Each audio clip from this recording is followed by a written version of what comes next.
자, 오늘 수요일 저녁 고린도전서 강해 계속되는데 오늘 말씀 듣도록 하겠습니다. 오늘은 본문 말씀을 중심으로 그들과 같이 하지 말라. 누구와 같이 하지 말라고 하는 걸까요? 이제 10장에 쭉 얘기를 하죠. 그들과 같이 하지 말라. 사실은 이 본문 내용은 뭐 해석이고 뭐고 없어요. 왜냐하면 이미 바울이 다 해석을 해놨기 때문에 사실은 뭐 제가 구구절절하게 해석이 필요 없습니다. 그럼에도 불구하고 조금 더 여러분들에게 유익하도록 몇 구절을 조금 더 붙여가면서 오늘 좀 말씀을 나누도록 하겠습니다. 오늘 이 본문의 말씀은 여지껏, 그러니까 9장에서, 바로 앞이 9장인데 9장에서 바울이 얘기했던 그대로 예시를 하나 들어놓은 것이 오늘 10장의 본문의 말씀입니다. 무슨 말이냐면 9장 내내 바울이 강조했던 게 뭐예요? 나는 이 고린도 교회 영혼을 얻기 위해서 내 권리도 내가 포기했고 내 자유도 내가 포기했다. 뭘 얻기 위해서? 영혼을 얻기 위해서, 고린도 교회를 세우기 위해서 나는 내가 누릴 수도 있었고 내게 있는 권리와 자유를 절제했다. 이렇게 얘기를 합니다. 스스로 절제하면서 자신의 이 복음 전파의 이 다름질이 헛되지 않도록 자신을 철저히 말씀 앞에 몸을 쳐 복종시켰다. 바울이 이렇게 9장에서 얘기를 했습니다. 이것과 연관지어서 10장을 좀 이해하실 필요가 있어요. 바울은 이스라엘 백성들이 출애굽의 영광을 얻고도 그들이 홍해를 건너는 이런 기적 같은 역사를 어떤 민족이 체험했겠냐고요. 적게는 200만, 많게는 600만이라는 숫자가 일시에 홍해를 건넙니다. 홍해를 건널 때에 양쪽에 물이 벽이 서서 일종의 요즘 말로 말하자면은 수족관이라고 할까요? 이렇게 알아요? 수족관이라고 알아요? 맞나요? 그 수족관? 말을 해요. 아쿠아리움. 그래요. 저는 그거 안 가봐서. 아쿠아리움. 거기 가면 막 물고기들이 위에 막 옆에도 막 보이고 그렇잖아요. 그 사이를 지나다니죠. 마치 그렇게 출애굽한 백성들이 홍해를 건넜어요. 어떤 민족이 이런 기적을 체험했겠냐고요. 이것을 바울은 뭐라고 했냐면은 세례받았다 이렇게 해석을 했습니다. 그런데 이런 놀라운 하나님의 영광을 맛보고도 자신에게 주어진 이 죄에서 자유함을 얻게 되는데 이 자신에게 주어진 자유를 방종했기 때문에, 절제하지 못했기 때문에 그들은 다 광야에서 어떻게 됐다? 죽었다. 자, 9장에서 자기는 영혼을 얻기 위해서 어떻게 했다 그랬어요? 권리를 포기하고 자유를 제한했어요. 스스로 말씀의 앞에 쳐 복종시켰어요. 그런데 이 출애굽한 이스라엘 백성들은 뭐를 못한 거예요? 출애굽의 은혜를 그렇게 영광을 많이 경험했음에도 불구하고 자신에게 주어진 이 자유를 방종으로 치닫으면서 자신에게 주어진 이 은혜를 절제하지 못하고 우상숭배의 길로 빠지고 그 외에 여러 가지 죄악된 길로 빠졌다. 그로 인하여서 출애굽의 영광을 맛보고도 이 백성들이 광야에서 다 죽었다. 그 얘기를 하는 겁니다. 자, 다시요. 9장에서 자기는 뭘 했다고요? 권리를 제한하고 자유를 절제했다. 자기는 절제해서 이렇게 됐다라는 거예요. 그런데 출애굽한 이 백성들은 뭐 하지 못해서? 한마디로 절제하지 못해서, 육적으로 일어나는 모든 옛습관과 죄악된 것들을 절제하지 못해서 그들은 결국 출애굽의 영광을 맛보고도 광야에서 다 죽었다. 이거는 천국에 들어갔냐 안 들어갔냐 그런 문제가 아니라고요. 9장에서 자기가 버림당할까 봐 바울은 두려워했다라고 고백을 하는데 그것은 구원에서 떨어져 나갈 것을 얘기하지 않았다고요. 자기가 받은 이 영광이 있는데 영광을 잃어버릴까 봐 두려워했던 것이지 구원에 관련된 문제가 아니에요. 이스라엘 백성들도 마찬가지입니다. 우리는 오해하는 것이 출애굽한 백성들이 광야에서 다 죽었으니까 천국 못 갔습니까? 누가 천국 못 갔대요? 또 누가 천국 갔대요? 그걸 얘기하고 싶은 게 아니라고요. 그걸 얘기하고 싶은 게 아니라 바울의 논지는 뭐냐면 우리는 자꾸 그런 식으로 보는데 그게 아니라 바울은 하나님의 구원의 역사를 맛보고도 출애굽의 영광을 맛보고도 광야 생활을 하면서 자신들에게 주어진 절제, 이 영광을 방종으로 치닫고 절제하지 못한 결과 그들은 그 하나님의 영광을 누리고도 광야에서 다 죽었다. 여기까지만 생각하시면 돼요. 천국에 갔습니까? 못 갔습니까? 그 얘기를 자꾸 하지 말고, 성경은 그 부분에 대해서 얘기하지 않잖아요. 그냥 다 죽었다. 그리고 여호수아와 갈렙만이 가나안 땅에 들어갔다. 그러면은 거기가 천국입니까? 이렇게 말하면 또 곤란해요. 그런 문제로 접근하면 안 되고, 성경은 역사의 기록을 통해서 우리에게 뭔가를 교훈해 주고 싶은 얘기가 있어서 사실만을 지금 기록을 하고 있습니다. 그러면서 바울은 이 사실의 기록을 가지고 후대로 하여금, 특별히 이 고린도 교회에게 요청하는 게 뭐냐면, 너희도 그렇게 되면 안 되지 않느냐, 그 얘기를 하는 겁니다.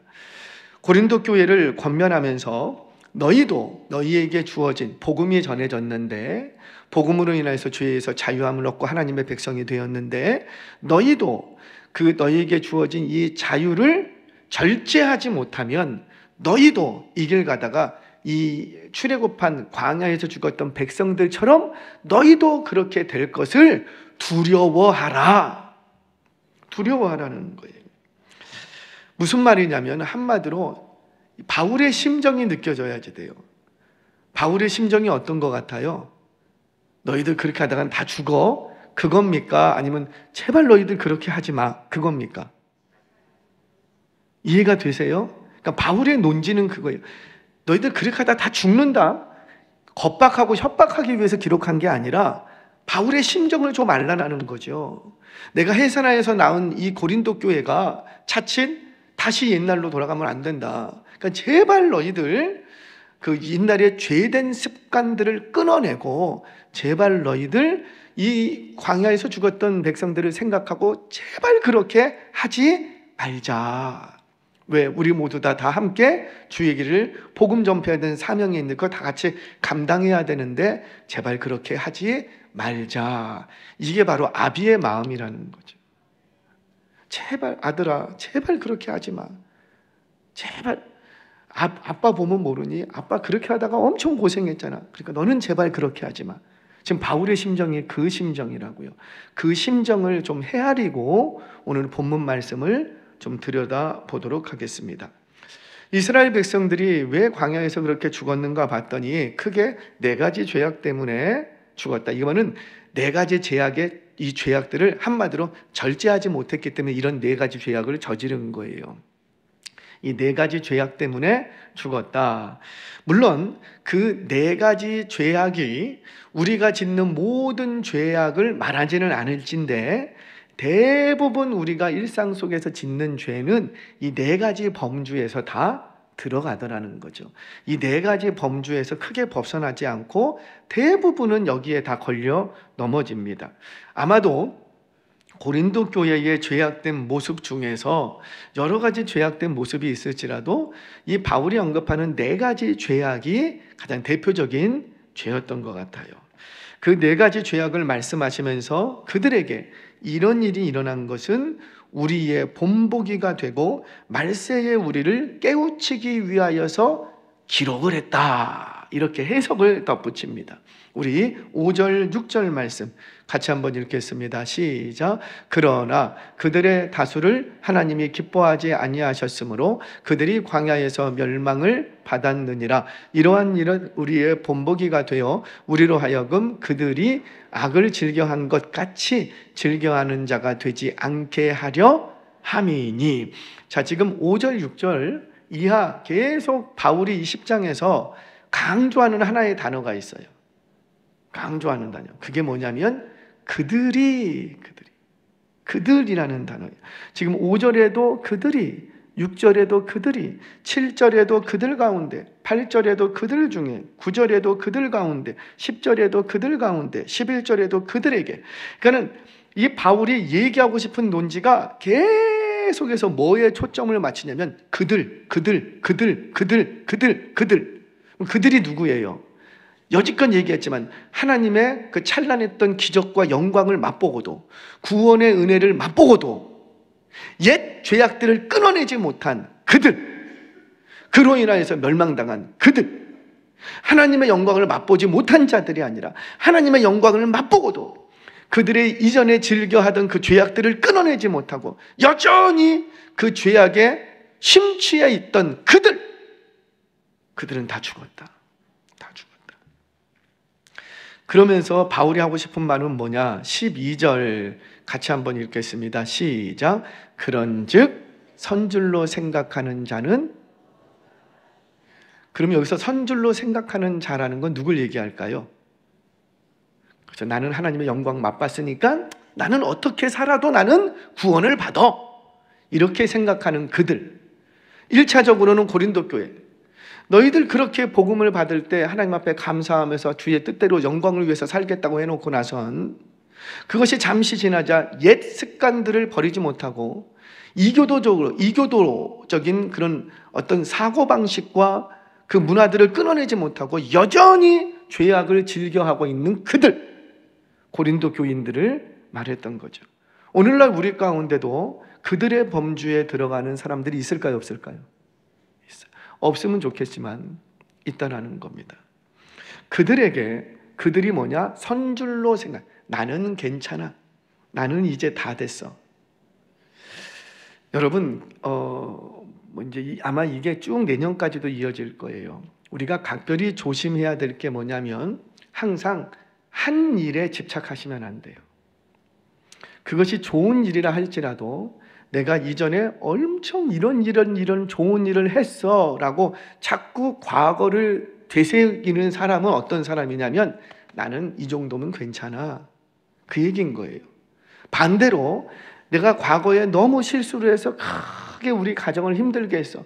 근데 자꾸 거기에 묶여 있는 것도 잘못된 것이지만 내가 이제껏 해온 일을 자꾸 얘기하는 건 뭐예요? 내가 과거에 이것도 했고 저것도 했고 이런 업적도 있고 저런 업적도 있고 이런 헌신도 있고 저런 헌신, 계속 옛 일들을, 지나온 일들을 자꾸 얘기하는 건 나는 그 정도 했으면 괜찮다. 즉 자기가 선줄로 생각하는 그들. 그래서 바울은 스스로 선다고 생각하지 않았다고요. 그 증거가 뭡니까? 바울은 한 일을 생각지 아니하고 앞에 있는 표대를 향하여 달려가노라. 나는 아직도 해야 될 일이 있고 아직도 나는 부족하다는 거예요. 아직도 나는 여전히 하나님이 붙들어 주시지 않으면 안 된다는 거예요. 대바울이 이렇게 살아갑니다. 그러니 바울은 스스로를 선줄로 생각하지 않았다는 거예요. 오늘도 하나님께서 나를 붙들어 주시지 아니하시면 나는 또 넘어진다. 또 옛날로 돌아간다. 항상 그랬기 때문에 바울은 넘어지지 않았습니다. 끝까지 달려갈 길을 다 달려갈 수 있었다는 거죠. 여러분, 언젠가도 자주 얘기하지만은요, 제가 좀 가져오고 싶어요. 여러분, 스프링 있잖아요. 큰 스프링. 큰 스프링을 이렇게 계단 위에 놔두면 이렇게 통통통 튀면서 계속 늘어났다 줄어났다 늘어났다 줄어났다. 근데 그 스프링을 양쪽 손으로 꽉 누르고 있으면 어때요? 이게 더 이상 늘어나요? 안 늘어나요? 안 늘어나요. 그 상태로 있어요. 근데 이거를 놓으면 다시 팽 하고 그게 우리라는 거예요. 지금 우리는 구원을 얻었지만, 하나님의 은혜로 구원을 얻었지만 아직 구원을 완성한 건 아니에요. 그래서 지금은 우리가 어떤 상태냐면 성령께서 우리의 죄성을 꽉 눌러주고 있어요. 눌러주니까 이만한 거예요. 할렐루야. 저도 눌러주시니까 이만한 거예요. 눌러주시니까. 만약에 누르셨던 그거를 걷어버리시면 저도 역시 옛날로, 그 옛날로 돌아가는 게 오래 걸리지 않습니다. 즉각적으로 돌아가 버린다는 거죠. 그러니 우리는 단 하루라도 성령께서 우리를 눌러주시지 아니하시면, 자꾸만 말씀으로 나를 묶어주지 아니하시면, 말씀으로 나를 다듬어주지 아니하시면, 그래서 우리는 흔히 뭐라고 말하냐면 말씀에 붙들림 받는다. 그러니까 말씀이 나를 꽉 눌러주지 아니하시면 우리는 언제든지 내 옛 기질과 옛 성품 그대로, 해오던 대로 그대로 다시 돌아갑니다. 단 하루도 우리는 성령님 없이는 살 수가 없어요. 그래서 누구를 만나든지 어떠한 상황 가운데 있든지 간에 내가 말씀에 붙들려 있고 말씀에 붙들려 있는 인생인가, 성령께서 나를 붙들어 주시는 인생인가 아니면 내 기질대로 살고 있는가, 그거 딱 보려면 내가 이 상황 속에서 뭐가 먼저 생각나는지를 보면 알 수 있습니다. 억울하고 답답한 상황 속에서 기도해야 되겠다, 말씀이 생각나면 그 사람 성령의 사람이라고요. 말씀이 붙들어줘요. 근데 답답하고 억울한 상황 속에서 내가 억울해, 막 가서 막 멱살 붙들고 흔들고 싶고, 내 억울함 누구 풀어줄 사람이 없을까, 그렇게 먼저가 생각이 난다면 여전히 옛 습관과 옛 생활에 아직도 물들어 있는 거죠. 이걸 끊어내지 못하면 죄송합니다, 교회 안에 오래 머물러 있었지만 그 인생이 복된 인생이 될 수가 없는 거예요. 오늘 그 이야기를 하는 겁니다. 저와 여러분들 여기가 끝이 아닙니다. 아멘이세요? 늘 그런 얘기 자주 하죠. 우리는 지금이 끝이 아니라고. 지금이 끝이 아니고 이게 최저라고. 우리는 앞으로 더 잘 될 거예요. 아멘이세요? 마찬가지로 아무리 내가 영적인 경건의 어떤 경건이 이렇게 쌓여 있다 할지라도 여기가 끝이 아니라는 거예요. 주님 앞에 설 때까지 우리는 텐션, 긴장을 놓칠 수가 없습니다. 왜? 마귀는 마지막 순간까지 모세의 시신을 두고도 서로 가져가려고 애썼다고요. 그러니까 우리는 마지막 순간까지 넘어뜨리려고 하는 것이 마귀예요. 그러니 우리는 숨을 거두는 마지막 순간까지도 긴장을 놓칠 수가 없습니다. 그래서 마지막 순간까지도 우리는 누가 붙들어 주셔야 되겠다? 그렇죠. 성령님이, 말씀이. 저와 여러분들 우리 가운데 그 누구도 선줄로 생각하는 이가 없기를 주의 이름으로 축원합니다. 나는 늘 부족해요. 아니, 오늘 이 저녁에 말씀 앞에 나를 한번 달아보시라고요. 내가 사랑한다고 사랑했고, 내가 용서한다고 용서했고, 품는다고 품었는데 과연 말씀이 요구하시는 수준까지 내가 다다랐는가? 누구라도 말씀 한 구절만 딱 들이대면 다 무너질 수밖에 없다고요. 왜? 나의 부족함이 보이니까. 그게 맞는 거예요. 말씀을 비춰봤는데 나는 다 됐네, 이렇게 생각하시는 분 정말 위험해요. 말씀을 나에게 들이댔더니 너무너무 부족한 게 깨달아져. 그게 정상. 그래서 더 말씀으로 채우려고 하고 더 성령을 의지하는 거예요. 저와 여러분들 이런 복된 인생 되시기를 주의 이름으로 축원합니다. 그러면 바울이 얘기하는 4가지의 구체적인 죄악들은 무엇이었는가, 우리 그거 조금 보고 말씀을 정리하겠습니다. 첫 번째 7절 말씀 같이 한번 읽겠습니다. 시작. 그들 가운데 어떤 사람들과 같이 너희는 우상 숭배하는 자가 되지 말라. 기록된 바 백성이 앉아서 먹고 마시며 일어나서 뛰논다 함과 같으니라. 아멘. 첫 번째, 우상 숭배의 죄악에서 넘어지면 안 된다는, 우상 숭배의 죄악. 바울은 우상 숭배의 죄악을 막연한 죄로 치부하지 않고, 너희들 가운데 우상 숭배의 죄악이 있다 이런 식으로 얘기하지 않고 구체적인 역사적인 기록을 가지고 와서 딱 증거합니다. 봐라, 너희 안에 있는 우상 숭배는 그냥 막연한 죄가 아니다. 분명하게 우상 숭배를 하고 있다. 정확하게, 아주 구체적으로. 언제 그랬는가? 출애굽기 32장을 배경으로 합니다. 출애굽기 32장은 모세가 하나님으로부터 친히 쓰시는 십계명의 2 돌판을 받기 위하여 산에 올라갔을 때에 그 아래서 이 백성들이 뭐하고 있었다? 그렇죠. 아론과 훌을 중심으로 그 백성들이 금부치를 다 가져와서 우상숭배, 송아지 우상을 만들어 놓고 이것이 너희를 여기까지 인도하신 하나님이다 라고 우상숭배, 그러니까 이교도적인 제의식을 그대로 합니다. 이거 어디서 하던 행태였어요. 그래서 애굽에서 했던 것들. 애굽은 소를 우상으로 삼던 민족이었기 때문에 지금도 그러지 않습니까? 차가 지나가면은 이집트에서는 소가 먼저잖아요. 할렐루야. 소가 먼저예요. 사람보다 소가 먼저. 소가 지나가면 차 스탑해야 돼요. 물론 저쪽 어디예요? 중동 지방은 양이 지나가면은 스톱해야 돼요. 양이 먼저예요. 차가 먼저가 아니에요. 사람보다도 양이 먼저예요. 이집트에는 사람보다도 소가 먼저예요. 왜? 소가 뭐니까? 우상 숭배의 결정체거든요. 그거를 400년 동안 봐왔다고요. 그러니까 그들의 머릿속에는 신하면 퍼뜩 뭐가 떠나오냐면은 그렇죠. 소가 이제 딱 떠오르는 거죠.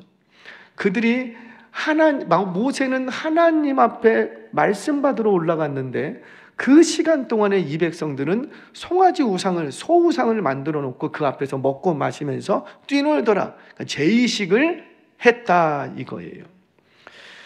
그때 그 우상 숭배의 사건, 명백한 역사적인 기록이다. 그러니까 너희는 우상 숭배 모릅니다라고 말할 수 없다라는 거죠. 명백한 역사적 사건이다. 그러니 너희들은 이 사건으로 해서 그때 당시에 사람들이 죽었던 것을 기억하고 너희는 그렇게 하지 말라. 우리한테 적용하면 어떨까요? 우리 안에 있는 우상 숭배, 단순히 뭐 절에 가면 우상 숭배, 그런 차원의 문제가 아니라고요. 내가 하나님보다도 더 의지하고 있는 것. 일반 종교학에서, 비교 종교학에서는 우상을 뭐라고 철학에서는 말하냐면 우상을 내 내면의 두려움에 형성하다 이렇게 얘기해요. 그러니까 내 내면에 두려워하는 것이 있는데 그것을 형상화한 것이 우상 이렇게 해요. 내가 가난이 두려워해. 가난이 두려우니까는 뭘 자꾸만 붙들게 되고, 그렇죠. 돈. 그러면 그 돈이 뭐가 되는 거예요? 우상. 진짜 하나님을 두려워해야 되는데 하나님을 두려워하는 게 아니고 가난이 두려워. 건강이 나빠질까 봐 건강이 두려워. 그러니까 자꾸만 그 부분에 대해서 다른 우상을 만들어내는 것. 내 마음에 두려워하는 그것이 어떤 형태로 형상화된 것, 그것을 우상이다 이렇게 철학에서는 얘기를 합니다. 저와 여러분들 이 말씀 앞에 혹시 나는 예수 믿는다고 했는데 예수 믿는다고 하면서도 혹시나 내 안에는 하나님보다도 더 무서운 것, 두려운 것으로 인해서 우상 숭배하고 있지는 않은가. 제일 큰 현대인들의 우상 중에 하나가 죄송합니다, 자녀라고 하지 않습니까? 혹시 자녀가 내 곁을 떠날까 봐, 자녀가 나를 버릴까 봐, 노년에 여러 가지 자녀가 내게 어떤 두려움, 자녀가 나보다 먼저 뭐 어떻게 될까 봐, 그러니까 자녀가 자신 안에 있는 가장 큰 두려움. 저도 그 부분에 자유하지 못해요. 저도. 우리 작은 딸도 이제 오늘 갔어요. 수학여행 갔어요. 오늘 새벽에 기도했어요. 평소 때 한 번도 제가 자녀를 위해서 기도한 적이 없거든요. 죄송합니다. 믿음이 없어서 저 기도한 적이 없어요. 자녀를 놓고. 근데 오늘 새벽에는 기도하게 되더라고. 제발 수학여행 안전히 다녀오게. 누구도 자녀의 문제에 대해서는 자유하지는 못합니다. 그런데 제가 부탁드리고 싶은 건 그만큼 내가 연약한 존재인 것을 인정하고 빨리 누구를 더 의지해야 되겠다. 하나님, 나는 믿음이 있어요. 이렇게 얘기하지 말고 나는 정말 자녀의 문제에 대해서 너무나도 연약합니다. 하나님, 나를 좀 도와주세요. 그러면 우상에게서 넘어지지 않을 줄로 믿으시기 바랍니다. 첫 번째, 우상 숭배. 두 번째, 8절 말씀 같이 한번 읽겠습니다. 시작. 그들 중에 어떤 사람이 음행하다가 하루에 23,000명이 죽었나니 우리는 그들과 같이 음행하지 말자. 자, 이 내용은 민수기 25장에 모압 평지에서 일어났던 사건을 배경으로 합니다. 모압 평지에 이스라엘 백성들이 진을 치게 됩니다. 진을 쳤을 때 아직 아무런 해코지도 안 했는데 이 모압 왕이 그냥 지레 겁을 먹고 어떻게 해야 저 이스라엘 백성들을 좀 저주할 수 있는가 이렇게 찾다가 발람 선지자를 찾아가게 됩니다. 그리고는 뇌물을 주면서 발람 선지자, 다 당신 여기 오셔서 이스라엘 백성들을 저주해 주세요. 아마도 이 발람 선지자가 꽤 영적으로 뭔가 좀 능력들이 있었나 봐요. 그가 예언하면 그대로 이루어진다거나 이런 어떤 영적인 능력들이 있었던 모양이죠. 그래서 이 발락이라는 모압 왕이 발람 선지자를 찾아가서 당신 영적 능력이 있는데 빨리 여기 오셔서 이 백성들 저주해 주세요. 정말로 이 백성들을 저주하러 갑니다. 갔는데 저주해요, 못해요? 못해. 저주하려고 입을 딱 열었는데 그 입에서 온통 이스라엘 백성들을 축복하는 말을 막 쏟아버려요. 이거 누가 하시는 거예요? 그죠? 성령 하나님이 그때 잠깐 발람의 입술을 꽉 붙들어 버린 거예요. 그리고는 하나님의 축복의 예언의 말씀을 마구 쏟아버립니다. 그러면 이 백성은 하나님이 지키시는 백성이구나 하고 포기해야 되는데 포기하지 못합니다. 그리고는 하나의 꽁수를 냈어요. 그게 뭐라? 모압의 가장 아름다운 여인들을 그들 앞에, 이스라엘 백성들 앞에 풀어놓고는 음행하도록 유혹했다는 거죠. 유혹하는 사람이 나쁜 거예요? 유혹당하는 사람이 나쁜 거예요? 둘 다? 나는 죄 없어? 그래요. 정말 내가 혹시 유혹하는 사람이라면 내가 문제인 거예요. 내가 혹시 유혹당한 사람이라면 누가 문제인 거예요? 그러니까 모든 죄의 근원은 누구한테 있고, 내가 유혹하는 사람이면 내가 문제가 되는 것이고, 내가 유혹당한 사람이라면 내가 문제가 많은 거예요. 이스라엘 백성 여러분, 낚시해 보셨습니까? 이 침묵은 뭐예요? 저는 낚시를 안 해봐서 잘 몰라요.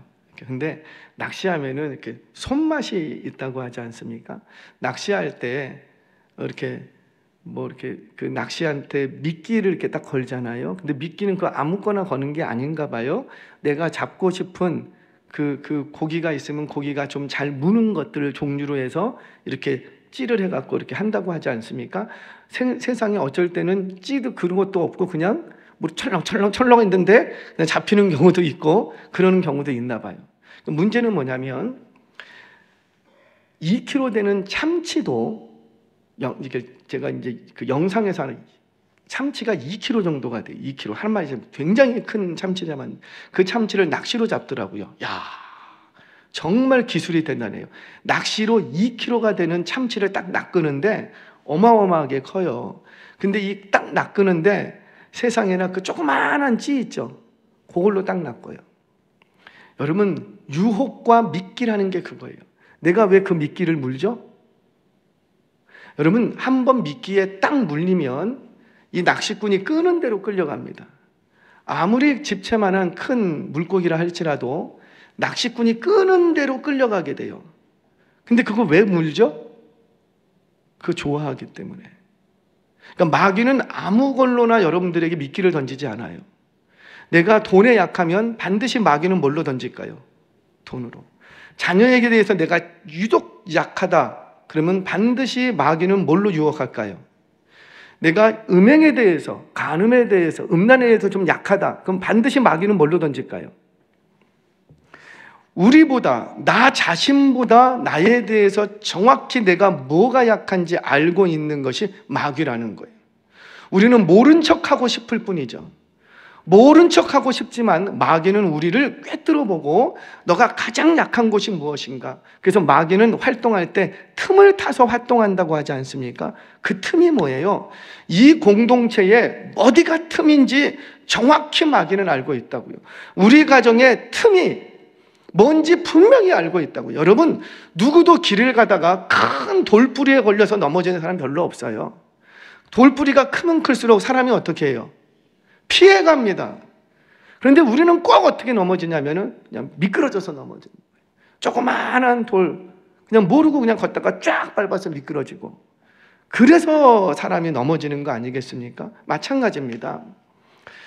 저와 여러분이 마귀가 그렇게 우리의 약한 곳을 틈을 타서 활동하는 거예요. 그럼 우리는 어떻게 해야 될까요? 내가 뭐가 약한지를 빨리 아셔야지 돼요. 강한 거는 냅둬도 강해요. 내가 뭐에 약한지. 나는 좀 돈에 약해요. 그러니까 제발 돈에 약하지 않으세요. 돈 좀 많이 주세요. 왜? 난 약하다 이거예요. 나는 출세에 좀 약해요. 어떻게든 내가 좀 출세하고 싶은데 주님, 나 이 약한 거 있는데 아예 내가 이런 미혹에 넘어가지 않도록. 그래서 누군가가 내가 약한 부분을 알면 그 부분에 누가 유혹할 때 내가 조금이라도 대비하고 경계할 수 있다는 거죠. 대비하고 경계하면 쉽게 넘어지지 않습니다. 그런데 나는 괜찮아. 나는 나 정도는 괜찮아. 그래서 바울이 얘기하는 게 선줄로 생각하는 자는 넘어질까. 사랑하는 여러분들 기억하세요. 마귀는 우리가 뭐가 약한지를 정확히 압니다. 그 약한 부분을 치고 들어오는 거예요. 이스라엘 백성들에게 제일 약했던 음란의 부분을 가지고 모압 왕은, 발람 선지자는 유혹했던 거지요. 그 세상 유혹에 이 백성들이 다 넘어집니다. 그로 인해서 23,000명이 그냥 연병으로 다 죽어버리게 되는 거예요.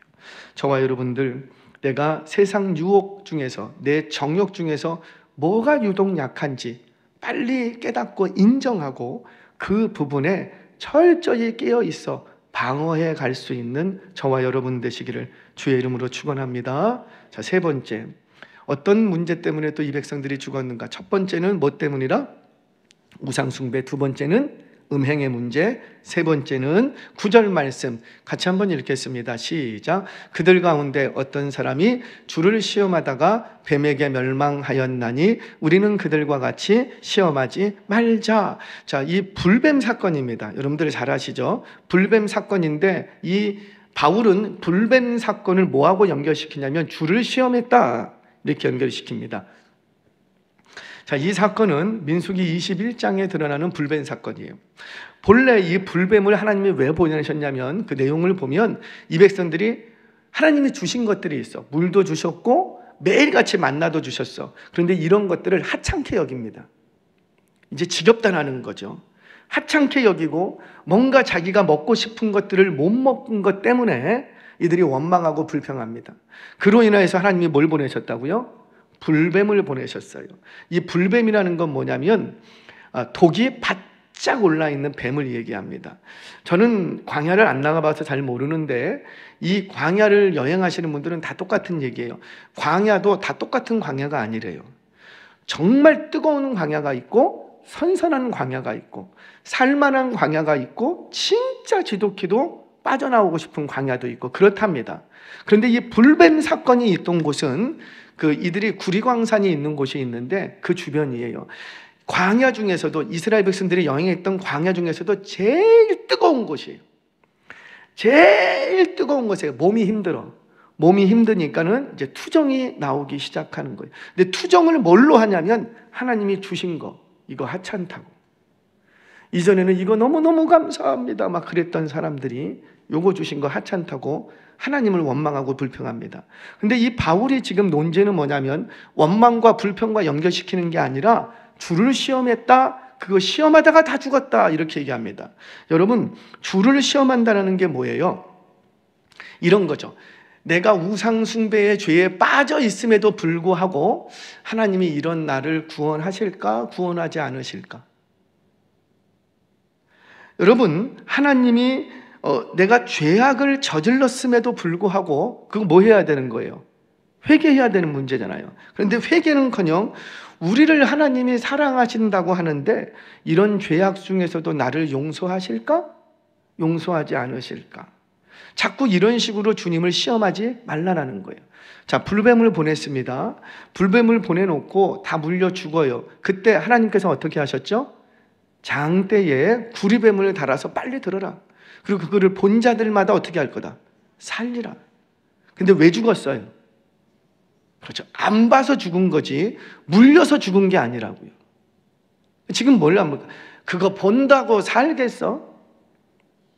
주를 시험한 거죠. 분명히 주님은 뭐라 그랬어요? 보는 자마다 살리라. 그럼 그거 보고 살면 되는데, 아이고, 그거 본다고 살겠어? 본다고 진짜 살까? 주님을 시험하지 말라라는 거예요. 그냥 우리는 주님을 시험할 것이 아니라 주의 주신 말씀을 그대로 믿고 따르면 된다는 거지. 그럴 때에 생명이 있을 줄 믿으시기 바랍니다. 주 시험한다. 마지막 하나만 더, 10절 말씀 같이 한번 읽겠습니다. 시작. 그들 가운데 어떤 사람들이 원망하다가 멸망시키는 자에게 멸망하였나니 너희는 그들과 같이 원망하지 말라. 자, 이 원망의 내용은 21장의 내용도 있지만 민수기 14장, 민수기 16장의 말씀과 깊은 연관이 있습니다. 민수기 14장의 말씀은 뭐냐면 가데스 바냐에서 정탐꾼 보냈던 사건이에요. 정탐꾼 보냈는데 이들이 돌아와서 하는 게 뭐였어요? 10명이 다 부정적인, 그거 좋은 땅인 건 맞지만 우리 거기 들어가면 다 죽어. 그러면서 누구를 원망하기 시작하는 거예요? 하나님을 원망한 거죠. 왜 우리를 그런 땅으로 보내신다고 차라리 그냥 애굽에 있게 하시지. 원망했어요. 두 번째는 민수기 16장을 배경으로 합니다. 민수기 16장의 내용은 뭐냐면 하나님께서 모세를 영도자로 세우셨다고요. 근데 고라와 다단 일족이 그 하나님이 세우신 리더십에 투정을 부립니다. 저만 하나님 맞습니까? 우리도 하나님 받습니다. 저만 은혜를 입었습니까? 우리도 은혜 입었습니다. 저만 하나님의 백성입니까? 우리도 하나님의 백성입니다. 근데 왜 저만 왜 이렇게 특별한 대우를 받습니까? 하나님을 원망했다고요. 우리도 좀 특별한 대우 해달라는 거지요. 그로 인하여서 이 고라와 나단 일족이 땅이 갈라져서 다 죽게 됩니다. 원망한 것 때문에. 그러다가 조금 살아남았어요. 살아남은 자들은 또 어떻게 죽고? 향로에서 불이 나와서 다 태워 죽였어요. 그러니까 하나님 앞에 원망하면 산다 죽는다. 죽는다. 죽고 싶으신 분들은 원망하면 다 죽는다라는 거예요. 원망하면. 이런 거죠. 예배 시간에 주여 막 하나님 살아계십니다. 할렐루야. 기쁨이 충만했는데 집에 가는 길에 이제 원망하고 투정해. 그러면 그 영혼은 죽은 거예요. 죽은 거예요. 사랑하는 여러분, 왜 원망이 죽음과 연결되냐면 원망과 불평은 불신앙의 징조입니다. 징조. 내 안에서 불신앙이 생기면 그것이 뭘로 표출된다고요? 원망과 불평으로 표출된다는 거죠. 혹시 내 입술에서 자꾸 원망과 불평의 말이 자주 나온다면 빨리 깨닫고 그 불신앙의 어떤 사인들, 징표들을 빨리 스탑시키시기를 바랍니다. 내 입에서 원망만 불평만 끊어내도 그 영혼이 생명을 얻게 될 줄로 믿으시기를 바랍니다. 자, 이렇게 네 가지였어요. 네 가지. 하나는 우상숭배, 주시험, 음행, 원망. 네 시험. 네 가지 때문에 이 백성들이 다 죽었다. 자, 그렇다면 오늘날 우리는 어떻게 해야 될까? 오늘날 우리는 어떻게 될까? 1차적으로 이 말씀은 고린도 교회에 주셨던 말씀. 너희들 내가 그렇게 가서 내 권리와 자유를 포기하면서 내가 너희에게 복음을 전해주고 너희가 하나님의 백성이 되지 않았니? 너희에게 자유가 주어지지 않았느니? 하나님의 권세가 주어지지 않았니? 그런데 그 권세와 자유를 가지고 왜 하나님의 영광을 위하여 쓰지 못하고 이전에 행하던 그 악한 습관들 그거 계속하고 있냐? 그러면서 하나님의 백성 우리에게는 하나님이 이렇게 해도 우리에게는 하나님 나라를 주실 거야. 제발 그런 식으로 주님을 시험하지 말라. 우리 주님 그렇게 하지 않는다. 그래서 뒤에 가면은 사도 바울이 뭘 얘기하냐면 무엇을 하든지 먹든지 마시든지 다 누구의 영광을 위하여서? 하나님의 영광을 위해서 제가 해야 된다. 말씀을 하는 거예요. 우리는 오늘 이 시간에도 예배했습니다. 너무너무 감사해요. 비가 오는 가운데도 예배를 사모하는 마음으로 그 우산을 쓰시고 비를 맞아가면서 예배의 자리에 오신 여러분들 너무너무 감사합니다. 하지만 예배를 마치고 나면 집에 가서 우리의 마음이 과연 어디로 향하는 거예요? 우리의 마음이 예배 드리고 나서 어디로 향하는 거예요? 예배 드리고 나가는데 오메 이 비 좀 빨리 그쳤으면 좋겠어요. 원망하고 불평하고. 그러면 이제껏 예배 드리는 게 뭐가 되겠냐? 뭐가 되겠냐? 매주 예배는 드리는데 여전히 이전에 행하던 그 죄악된 습관들을 끊어내지 않는다면, 아니 우리가 끊어내려고 한다고 다 끊어집니까? 솔직히 다 끊어지지 않아요. 그렇다고 해서 끊어내지 않으려고 해도 내비둬도 된다는 건 아니에요. 우리 하나님께서 원하시는 건 뭐냐면 끊어냈냐 끊어내지 못했냐 이전에 너가 끊어내려고 하냐? 너 마귀하고 싸우고 있니? 너가 승리했니 실패했니 이전에 사실 승리는 다 하잖아요. 우리의 대장 되신 예수님이 승리하셨으니까 마지막 순간에 우리는 완전히 죄악을 짓밟고 그 머리를 박살내고 승리하게 될 줄 믿습니다. 근데 그날이 갈 때까지 우리 이 땅을 살아가는 동안에 너 자꾸 승리했다고 하는데 여전히 혹시 죄악 그대로 갖고 있지 않니? 최소한 너 예배를 드렸으면 이전에 행하던 죄악 끊어내려고 애는 쓰고 있니? 물으시는 거예요. 근데 그게 없다면, 첫 번째 말, 제일 빨리 바뀌어야 될 게 말이죠. 왜냐하면 말은 생각에서 나오거든요. 내 속에 있는 것이 입 밖으로 나옵니다. 우리 당황하면은요, 반드시 내 속에 있는 게 입 밖으로 나옵니다. 분노하면은요, 반드시 내 속에 있는 게 입 밖으로 나옵니다. 당황하면 내 속에 있는 게 입 밖으로 나옵니다. 그래서 내 속에 뭐가 있느냐가 입술을 통해서 증거된다고요. 그러니 제일 먼저 성령의 사람들은, 하나님의 자녀들은 바뀌어야 되는 것이 말이라는 거죠. 언어라는 거죠. 그래서 정확히 말해서 언어 사용. 제일 먼저 자녀에 대해서, 남편에 대해서 그렇게 막 부흥회 찾아다니고 막 기도하고 40일 기도하고, 그런데 여전히 집에 와서는 자녀들과 남편에게 여전히 악한 말, 부정적인 말, 원망과 불평 어린 말들을 쏟아내고 있다면 40일 금식 기도를 한들 그게 무슨 소용이 있겠느냐는 거예요. 저와 여러분들, 만약에 내 안에 있는 이 죄악들을 끊어내지 못하면 2000년 전 책망받았던 고린도 교회와 우리 다를 게 아무것도 없다는, 더 거슬러 올라가서 3500년 전 출애굽하고 광야에서 죽었던 그 백성들하고 우리하고 다를 게 하나도 없답니다. 사랑하는 여러분, 어떤 상황에서도 하나님의 주권과 섭리, 그리고 다음 없는 그 사랑을 절대 의심하지 마시기를 바랍니다. 날마다 나를 먹이시고 입히시는 분이 하나님이시다, 이 사실 하나만은 기억해도 우리는 오늘 많은 죄악들을 끊어버릴 수가 있습니다.